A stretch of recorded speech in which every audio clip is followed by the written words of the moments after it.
ساری کائنات کے جتنے بھی ہیں ان کے احسانات ہیں، میرے حضور کے جو احسانات ہیں ان سے بڑھ کے کوئی احسان نہیں۔ کسی نے امام زید سے پوچھا، جن کے نام پہ زیدی سادات ہیں، وہ ڈوب کے کچھ پڑھ رہے تھے، بہت ڈوبے ہوئے۔ کسی نے پوچھا کہ آقا کیا پڑھ رہے تھے؟ فرمایا درود پاک پڑھ رہا تھا۔ اور پوچھا کہ حضرت یہ ڈوب کے کیا؟ کہا اپنے بڑوں کے احسانات کا استحضار تھا کہ انہوں نے ہم پہ احسان کیا۔ امام زید کی ادائیں ہیں، استحضار ہو ساری کائنات کے احسانات، لیکن جو احسان میرے کملی والے کا ہے وہ کسی کا ہو نہیں سکتا، جو احسان میرے آقا کا ہے وہ کسی کا ہو نہیں سکتا۔ احسانات ہوں، اچھا پہلے تصور میں آئیں گے، پہلے زبان پہ، پھر تصور پہ، پھر توجہ پہ، اور پھر ایک وقت ایسا آئے گا، ایسا محسوس ہوگا کہ میرا حضور ہے، ان کے ہاتھ مبارک ہیں، حوض کوثر کا پیالہ ہے، وہ مجھے دے رہے ہیں، میں پی رہا ہوں، اور اس کا ذائقہ میری زندگی میں کبھی جائے گا ہی نہیں۔ ایسا ہوتا ہے، جن کے ساتھ یہ بیتی ہے بات، ایسا ہوتا ہے، اور 100% ہوتا ہے، اور 100% ہوتا ہے، ایسا ہوتا ہے۔ مشق کرتے کرتے آپ اس مقام تک پہنچ جائیں گے، مشق کرتے کرتے اس مقام تک پہنچ جائیں گے، خود محسوس ہوگا اور جاگتی آنکھوں سے محسوس ہوگا۔ اور مشق کرنی ہے حضور کے احسانات کو سامنے رکھ کے، ایک تصویر درود پاک پڑھ لیا کریں زندگی میں، روز ایک، چاہے زندگی یعنی دن میں کسی وقت بھی صبح شام پڑھ لیں بہتر ہے، ورنہ ایک تصویر ایسی جس میں حضور کے احسانات ہوں کہ یا رسول اللہ آپ کی برکت سے آج میری پیشانی سجدوں میں ہے، یا رسول اللہ آپ کی برکت سے آج میں آپ سے مانگنے والا، آپ کے رب سے مانگنے والا ہوں، اور اس کے غیر سے مانگنے والا نہیں ہوں، یا رسول اللہ آپ کی برکت سے میں قرآن کا حامل ہوں، سجدوں کا حامل ہوں، نماز کا حامل ہوں، اور آپ کی برکت سے یہ ملا مجھے نیکیاں، یہ عبادتیں، یہ سعادتیں، یہ راحتیں، یہ رحمتیں، یہ برکتیں، یہ خیریں ملی، یا رسول اللہ آپ کی برکت سے۔ ایک تصویر ایسی ہو جس میں میرے آقا کے احسانات کا سخت ترین تصور ہو، سخت ترین خیال ہو، اور سخت ترین استحصار، ایک تصویر ایسی ہو۔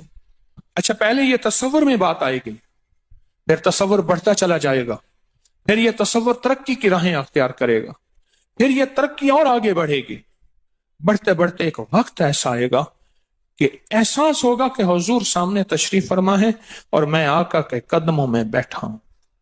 آنکھوں سے، جاگتی آنکھوں سے جلوے نظر آئیں گے، جاگتی آنکھوں سے نقشے نظر آئیں گے، جاگتی آنکھوں سے دیدار مصطفیٰ نصیب۔ کئی درویش تھے، کئیوں نے کہا ہمارے لاہور میں شادرہ ہے، وہاں ایک صاحب تھے، کسی درویش کے پاس گئے، اس نے کہا جی مجھے حضور کا دیدار کرا دیں۔ فرمایا آنکھیں بند کر۔ آنکھیں بند کر کی تو اس دم اس کی جھٹکے سے آنکھیں کھولی، کہا اللہ کی قسم میں نے حضور کا دیدار کر لیا۔ جاگتی آنکھوں سے آپ ایک آج فیصلہ کریں، ایک تسبیح درود پاک کی پڑھیں، صبح شام پڑھیں، 12 تسبیحاں پڑھیں، 16 پڑھیں، 100 پڑھیں، 1000 پڑھیں، لاکھ پڑھیں روزانہ، لیکن ایک تسبیح ایسی ہو جس میں حضور کے احسانات، حضور کی شفقتیں امت پہ، حضور کی محبتیں امت پہ، میری کملی والے کی عطائیں، شفقتیں، مہربانیاں، کمالات، احسانات، اس کا تصور کرتے ہوئے پڑھیں۔ پہلے تصور نہیں جمے گا، پھر آہستہ آہستہ یہ تصور توجہ میں تبدیل ہوگا، تصور توجہ میں تبدیل ہوگا، پھر یہ توجہ دھیان بن جائے گا، پھر دھیان اعتقاد بن جائے گا، ایقان کہتے ہیں جسے، پھر ایقان یقین کی شکل اختیار کرے گا۔ جب یقین بنے گا نا، پھر ایسے اللہم صلی علی پڑھیں گے اور صلی علی کے سارے نقشے سامنے آ جائیں گے، صلی علی کے سارے نقشے سامنے آ جائیں گے، ساری کیفیتیں سامنے آ جائیں گے۔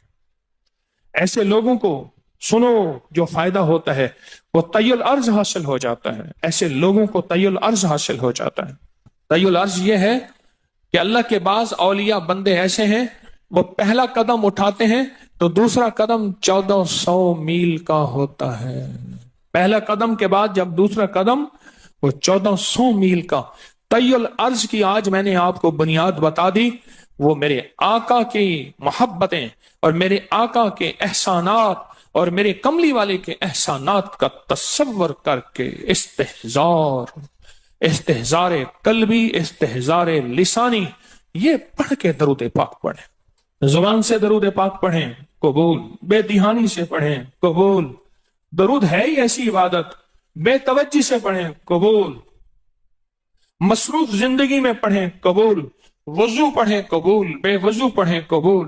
پر ایک تسبیح کوئی ایسی بھی پڑھ کے دیکھ لیں جو میری آخرت کا سامان بن جائے، اور دنیا میں مرنے سے پہلے اللہ میرے دل کی آنکھیں کھول دے. چہرے کی تو کھلی ہیں، اللہ دل کی کھول دے. ہاں، دل کی آنکھیں جس کی کھل جاتی ہیں وہ زندگی میں کامیاب، دنیا میں کامیاب، عزتوں کے تاج، شان و شوکت کے تاج. جس کی دل کی آنکھیں کھل جاتی ہیں وہ نامراد بھی ہے نا تو بامراد ہو جاتا ہے. اور جو بندہ حضور کے احسانات کے ساتھ ایک تسبیح درود پاک کی پڑھے گا وہ نامراد سے بامراد ہوگا. اور بامراد کیسے ہوگا؟ ذرا غور سے سنیں. بامراد کیسے ہوگا؟ ذرا غور سے سنیں. بامراد ایسے ہوگا کہ اللہ پاک اگر اس کی پیشانی پہ بدبختی، شقاوت، ذلت، لعنت لکھی ہے، اللہ درود پاک استحضار سے پڑھنے کی برکت سے اس کی پیشانی پہ رحمت، عطا اور شفقت، مہربانی، محبت اور کرم لکھ دیتا ہے. ایک تسبیح ایسی پڑھ لیں جس ایک تسبیح پہ استحضار ہو، دل کی کیفیتیں، دل کی گہرائیاں ہوں. جس ایک تسبیح پہ، اس ایک تسبیح کے بعد پھر آپ اپنے وجود کو دیکھیں. ایک فائدہ اور ہوگا جو جنہوں نے یہ عمل کیا انہوں نے بتایا. ایک فائدہ اور ہوگا، وہ فائدہ یہ ہوگا کہ جسم ہواؤں میں تحلیل ہو جائے گا. یہ وجود ختم ہو جائے گا، یہ جو موجودہ وجود ہے. دیکھیں، آپ جو خواب دیکھتے ہیں نا وہ بھی آپ کا وجود ہوتا ہے، وہ روح کی دنیا کا وجود ہوتا ہے، یہ تن اور من کی دنیا کا وجود ہے. اس وجود کو فنا ہے، روح کی دنیا کے وجود کو فنا نہیں ہے، بقا ہے. پھر آپ کو روح کی دنیا کا وجود ملے گا، اور روح کی دنیا کا وجود پھر کائنات کی سیر کرے گا اور کائنات کے جلوے دیکھے گا، کائنات کے مظاہر اور منظر دیکھے گا. پھر آپ زبان پہ نہیں لا سکیں گے کہ لوگوں کے برتن چھوٹے ہیں. اور فرمایا پھر یہ شخص اپنے آپ کو چھپائے گا ایسے جیسے کوئی ناپاک کپڑے کو چھپاتا ہے، اپنے عیبوں کو جو چھپاتا ہے ایسے اپنی اس ولایت کو چھپائے گا. ایک تسبیح سے ابتدا ہوتی ہے، ایک تسبیح سے. میرے شیخ رحمت اللہ علیہ نے مجھے 1984 میں بیعت فرمایا اور اس ایک تسبیح کے پڑھنے کی ترتیب فرمائی. اللہ کرے مجھے بھی مل جائے. مشق کریں، محنت کریں، ایک تسبیح ایسی مل جائے درود پاک کی جو میرے وجود کے اندر کے سارے نظام کو دھو دے، میرے من کو، میرے تن کو دھو دے، میرے جذبوں کو دھو دے، میری آنکھوں کو، میرے کانوں کو دھو دے، میرے ہاتھ پاؤں کو دھو دے، میری ناپاک تنہائیوں کو دھو دے، اور ایسا دھو دے کہ جب اللہ کے حضور حاضر ہوں جیسے میرا کفن سفید ہو ایسے میرا دل بھی سفید ہو، سیاہ نہ ہو. یہ ایک تسبیح میری زندگی میں، ایک تسبیح ایسی ہو میرے حضور کا احسان کر، آپ کے احسانات. اللہم صلی علی محمد و آل محمد، اللہم صلی علی محمد کما تحب و ترضى له، اللہم صلی علی محمد بعدد کل داء و دواء وبارک وسلم. کوئی بھی درود، مسنون درود ہے، اسے پڑھیں، ایک تسبیح پڑھیں، پر پڑھیں ایسے. اور میں یہ نہیں کہتا کہ صرف ایک ہی پڑھیں، یہ میں ابتدا بتا رہا ہوں، یہ ابتدا بتا رہا ہوں. اگر اس ابتدا میں ایک تسبیح ایسی پڑھنی شروع کر دیں، زندگی کمال، حیرت انگیز کمال. ٹینشن کا علاج آخری درجے کا، ذہنی دباؤ تناؤ کا علاج، ہائی بلڈ پریشر کا علاج، لا علاج بیماریوں کا علاج، الجھی ہوئی زندگی کا علاج، ناممکن مسائل کا علاج اور پریشانیوں کا علاج، دکھوں کا علاج، مسئلوں اور مشکلوں کا علاج، ایک تسبیح دھیان سے پڑھی ہوئی. پھر ایک تسبیح کریں گے کیا؟ یہ فرشتوں کو ہدیہ کریں کہ میرے آقا کی بارگاہ میں پہنچائیں. نیک زمزم کی روحیں ان کو ہدیہ کریں، میرے آقا کی بارگاہ میں پہنچائیں. اور اللہ کے نیک ولیوں کو، صالحین کو ہدیہ کریں، اور نیک جنات کو ہدیہ کریں. ہاں، یہ ایک تسبیح ہدیہ کریں. فرمایا کتابوں میں ہے جتنی بھی نیک روحیں ہیں اس دنیا میں، کائنات میں، جہاں بھی وہ بندہ فوت ہوتا ہے، ہر نیک روح، جنتی روح زمزم کے کنویں میں اس کا قیام ہے، اس کا مسکن، اس کا قیام زمزم کے کنویں میں ہے. اور جتنی بھی بدکار روحیں ہیں وہ دنیا میں جہاں بھی مرے، ان کا قیام برہوت ایک کنواں ہے جو یمن میں ہے، اس کنویں میں ان کا قیام ہے. حضرت شیخ الحدیث نے اپنی کتاب میں لکھا رحمت اللہ علیہ نے، فرمایا کہ ایک شخص تھا، امانتیں رکھتا تھا، لوگ امانتیں اس کے پاس رکھتے تھے. ایک شخص امانت رکھ کے اس کے پاس سفر میں گیا، عرصے کے بعد آیا تو وہ فوت ہو گیا تھا. بیٹا امانت دینے سے انکاری تھا، پریشان ہوا، مکہ کے درویشوں کے پاس گیا کہ کیا کروں. فرمایا رات کے آخری پہر میں زمزم کے کنویں پہ جا اور آواز دے اس شخص کو جو امانتیں رکھتا تھا. تجھے پہلی آواز میں جواب دے گا اور تجھے بتائے گا کہ تیری امانت کہاں ہے. رات کے آخری پہر میں گیا، سلام کیا، اس شخص کو آواز دی، آواز نہ آئی، پھر آواز دی، جواب نہ آیا، پھر 3 بار، آخر واپس آیا. صبح درویشوں کے پاس پھر گیا، کہنے لگے انا للہ و انا الیہ راجعون. لگتا ہے ایسے ہے کہ وہ زمزم کے کنویں کی روح نہیں ہے، لگتا ہے کسی خطا کی وجہ سے کسی پکڑ میں ہے. جاؤ یمن میں برہوت کے کنویں پہ، وہاں جا کے آواز دو. وہ پھر سفر کرتے ہوئے برہوت کے کنویں میں گیا، رات کے آخری پہر میں آواز دی تو پہلی آواز میں جواب ملا، تیری امانت موجود ہے اور وہ تیری امانت فلاں جگہ پڑی ہے، اس کو کھود کے نکال لے. اور پوچھا آپ یہاں کیسے؟ کہا کہ بس کوئی عمل ایسا ہو گیا تھا جس عمل کی وجہ سے میں اس وقت بدکار روحوں کے ساتھ ہوں. جتنے بھی نیک روحیں ہیں پوری کائنات میں، ازل سے لے کر ابد تک، آخری دم تک، آدم سے لے کر آخری دم تک، جتنی بھی نیک روحیں ہیں وہ ساری نیک روحیں، وہ ساری نیک روحیں زمزم میں رہتی ہیں. جو درود پاک پڑھیں، جو نفلی عبادات پڑھیں، جو تسبیحات پڑھیں، جو ذکر کریں، جو ہدیہ صدقہ کریں، وہ کیا کریں؟ سارے فرشتوں کو پہلے ہدیہ کر دیں، فرشتوں کو ہدیہ کر دیں. ان میں وہ فرشتے بھی موجود ہوں گے جو میرے حضور کے روزے پہ جائیں گے. صبح فجر کے بعد فرشتے جاتے ہیں، فرشتے فجر سے لے کر عصر تک فرشتے درود و سلام میرے حضور کے روزے پہ پڑھتے ہیں. پھر ڈیوٹیاں تبدیل ہوتی ہیں، پھر عصر سے لے کر فجر تک اور فرشتے آتے ہیں. اور یہاں تک روایات میں آتا ہے کہ جو آج فرشتوں کی ذمہ داری لگی ہے، خدمت لگی ہے، پھر وہ قیامت تک ان کی خدمت پھر نہیں آئے گی اور وہ پچھتاتے رہیں گے. اتنے فرشتے اللہ نے بنائے ہیں. جو بھی درود پاک پڑھیں اور اس کے علاوہ عبادات جتنی بھی کریں، وہ ساری عبادات فرشتوں کو ہدیہ کریں. وہ ساری عبادات نیک روحوں کو ہدیہ کریں جو زمزم کے کنویں میں رہتی ہیں، اور ساری عبادات فرشتوں کو، روحوں کو اور جنات کو ہدیہ کریں. اور ان سے کہیں کہ اللہ سے دعا کریں، اللہ میرے یہ کام بنا دے. پھر کام بنتے دیکھیں، پھر مسائل حل ہوتے دیکھیں، پھر ناکامیاں ختم ہوتے دیکھیں، پھر حالات کو انشاءاللہ سنورتا دیکھیں، سنورتا دیکھیں، سنورتا دیکھیں. بہت میں نے طاقتور وظیفہ، بہت طاقتور عمل اور بہت طاقتور ایک کنجی اور ایک راز دے دیا. بہت عجب عمل ہے، بہت طاقتور اور بہت حیرت انگیز عمل ہے جو میرا نہیں، صدیوں سے آزمودہ ہے، صدیوں سے آزمودہ ہے. اللہ کے دوست اس کو کرتے چلے آئے ہیں اور اللہ کے دوستوں کا آزمودہ عمل ہے بہت زیادہ، بہت زیادہ. پر ایک تسبیح ایسی ہو جو توجہ، جو احسانات کا تصور کر کے، جو میرے کملی والے کے احسانات کا تصور کر کے، تصور کر کے، تصور کر کے، احسانات کا تصور کر کے ایک تسبیح ایسی ہو ڈوب کے، یا اللہ دنیا میں ایسی جگہ کوئی کہیں ہوتی یا اللہ دنیا میں ایسی جگہ کوئی کہیں ہوتی، اکیلے بیٹھے رہتے یاد تیری دل نشیں ہوتی۔ کوئی ایسی جگہ ڈھونڈ لیں، نہیں ملتی، کوئی ضروری نہیں اپنے دل کو تنہائیوں میں لے ہیں۔ وہ کیسے؟ دنیا کے مشغلوں میں ہم باخدا رہے، دنیا کے مشغلوں میں ہم باخدا رہے، سب کے ساتھ رہتے ہوئے سب سے جدا رہے، سب کے ساتھ رہتے ہوئے سب سے جدا رہے۔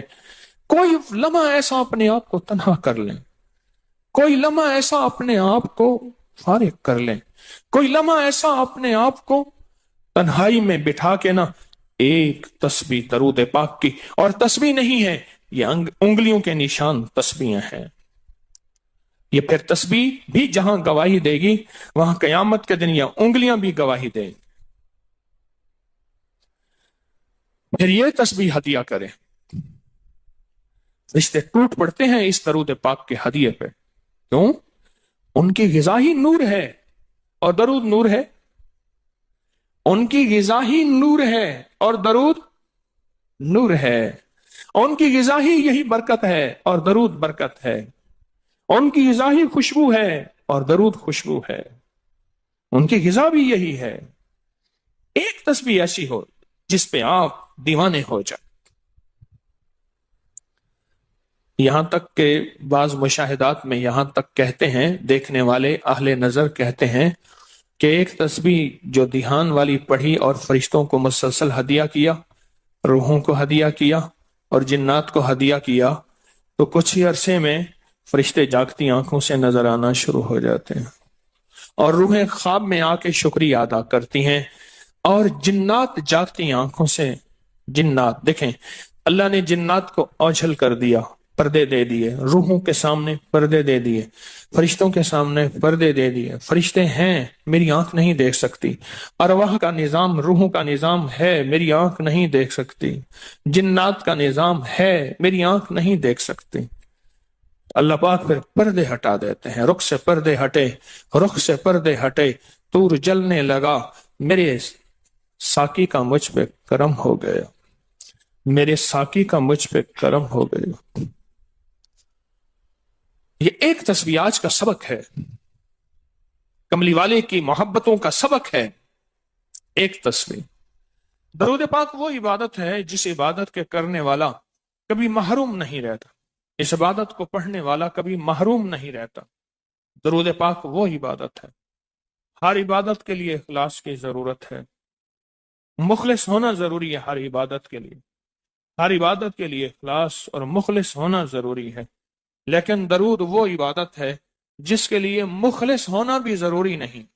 اگر کوئی بندہ دکھاوے کی نیت سے درود پڑھتا ہے تب بھی قبول ہے، قبول ہے، قبول۔ لیکن مومن کبھی دکھاوے کی نیت سے پڑھ ہی نہیں سکتا۔ مومن کے اندر تو للہیت اور اخلاص ہوتا ہے اور اللہ کی رضا ہوتی ہے۔ مومن کبھی دکھاوے کی نیت سے درود نہیں پڑھتا۔